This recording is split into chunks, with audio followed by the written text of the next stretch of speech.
Hey guys, Hey everybody, it's Dr. Lesli, and this is Kevin.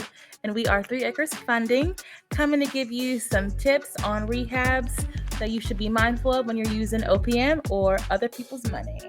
Yeah, so starting out, we're going to do 5 do's for using OPM, right? Yeah, All that's right. what I just said. Yeah, you did say that, didn't I you? did. Okay, here we go. So, all right. So, for number 1, we're going to say always keep your change orders intact. Understand change orders between you and your contractor, right? Because things happen in real estate, things change. You may have the most perfect project, and things will still go and can go wrong. All right. So, you need to keep your change orders intact so you know where the money is going. But what's a change order? A change order? What's that? That's a good question, Leslie. Okay, so a change order is actually a piece of paper or information you get an update to your bid from your contractor. So a good contractor will give you change orders when things go wrong and give you a new estimate for what's going to happen, right? Mm-hmm. Wonderful. Number 2, you got to make sure that your draw schedules align. What's a draw schedule, Leslie? I'll ask the questions, don't worry.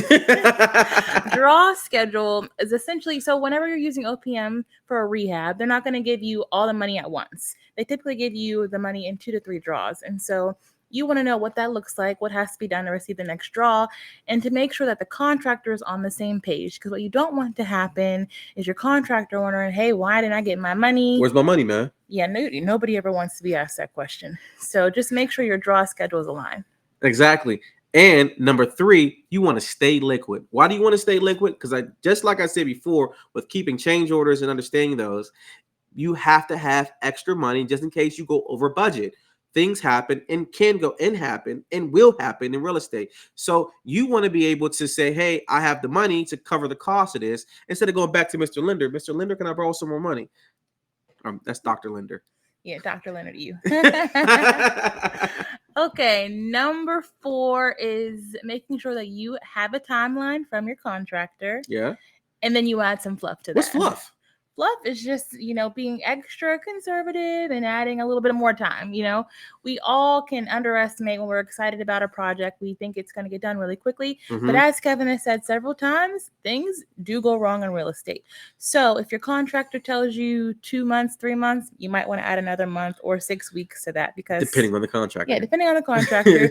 But stuff will come up. It could be, if you're doing a rehab in the winter, it could be snow, a pipe could break, anything could happen. So always add that fluff so that your note actually aligns with the amount of time the project will take. Exactly. And number 5, you want to keep eyes on your project. I mean, that means doing weekly checks on your project. Even do weekly pop-ups, like random days. Just come and hop in and see if the guys are actually working, because no one will care about your projects as much as you will. So you have to maintain visual contact and be on top of everything, and make sure that every time you do your projects, that is aligning with your draw schedules that you have set up.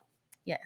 And contractors never turn down pizza lunch. So maybe when you're doing your pop-up visits, you bring some pizza. Yep, because guess what? People like to eat. Yeah, look at us throwing in an extra tip in this video. All right, we're trying to keep this short, but thanks for tuning in with us. Again, we are 3 Acres Funding. We were excited to chat with you today, and we'll be back on your screens really soon. See you, everybody. Peace.